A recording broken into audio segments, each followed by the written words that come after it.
মুন্সিগঞ্জের সিরাজদিখানে যাতায়াত ব্যবস্থার উন্নয়নে যুক্ত হলো নতুন মাত্রা। দীর্ঘ প্রতীক্ষার অবসান ঘটিয়ে বালুচর ইউনিয়নের চরেরগাঁও পশ্চিমপাড়া জামে মসজিদ সংলগ্ন রাস্তার নির্মাণ কাজের শুভ উদ্বোধন করা হয়েছে। সোমবার সকালে ১ নং ওয়ার্ডের চরেরগাঁও পশ্চিমপাড়া এলাকায় এক উৎসবমুখর পরিবেশে এই উন্নয়ন কাজের সূচনা করা হয়।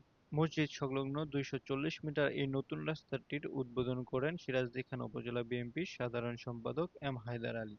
অনুষ্ঠানের শুরুতে মিলাদ ও বিশেষ মোনাজাতের আয়োজন করা হয়। মোনাজাতে এলাকার সমৃদ্ধি ও দেশবাসীর মঙ্গল কামনা করা হয়।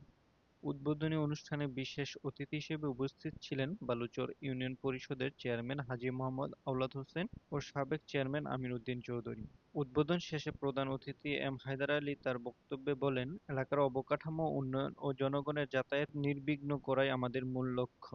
বিশেষ করে এই রাস্তাটি নির্মিত হলে দীর্ঘদিনের দুর্ভোগ লাঘব হবে বলে আশাবাদ ব্যক্ত করেন তিনি। অনুষ্ঠানে অন্যান্যদের মধ্যে আরো উপস্থিত ছিলেন বালুচর ১ নং ওয়ার্ডের বর্তমান মেম্বার মোহাম্মদ ওয়াসিম আহমেদ সহ স্থানীয় গণ্যমান্য ব্যক্তিবর্গ ও সাধারণ জনগণ। দীর্ঘদিনের কাঙ্ক্ষিত এই রাস্তার কাজ শুরু হয়ে সন্তুষ্ট প্রকাশ করেন স্থানীয় বাসিন্দারা। দ্রুত কাজ শেষ করে জনচলাচলের জন্য রাস্তাটি উন্মুক্ত করে দেওয়ার আহ্বান জানিয়েছে তারা।